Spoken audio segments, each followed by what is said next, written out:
Upon its entrance, right up until its exit, the North Lane in Brighton is home to a number of vintage fashion stores, from the city's notorious Dirty Harry's to UK chain store Beyond Retro. As a nostalgic trend, vintage clothing is making a comeback into the fashion industry, closing the doors on fast fashion.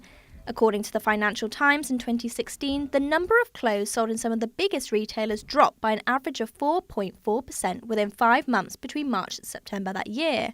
With the popularity of vintage shops prevailing here in Brighton and across the UK, this has even led to the fashion trend being integrated into the mobile world.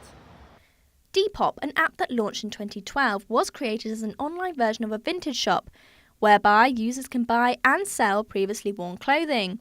Since its conception, it has received over 2 million downloads. And it's not just its style that is attracting consumers. The notion of buying and selling second-hand clothes over new also comes with an environmental benefit. By purchasing previously worn items, this is likely to reduce manufacturing rates as well as the amount of clothing waste going to landfill. For Beyond Retro employee Brendan, he says that they can already see a significant difference that could see a change in the dynamic of the world's second most polluting industry.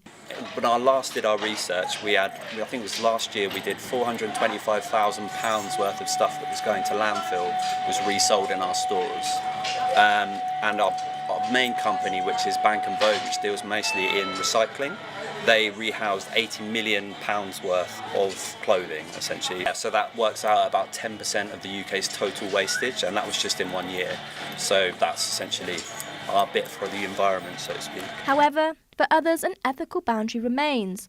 Whilst the environmental benefit may be there, the fact that the clothes were originally made in sweatshops could hinder the vintage store's chances of staying ethical.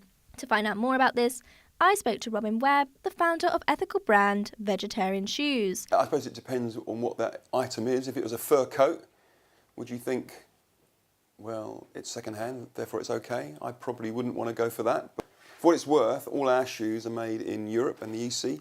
So there's always a minimum level of workers' rights. Let's go for the shoe that's been made with no animals and no slave labour. Yet regardless of the division of opinions on whether vintage shops are ethical, for many it is hard to ignore the environmental advantage that comes with such a fashion choice. Lauren Horde, Styled and Sustained.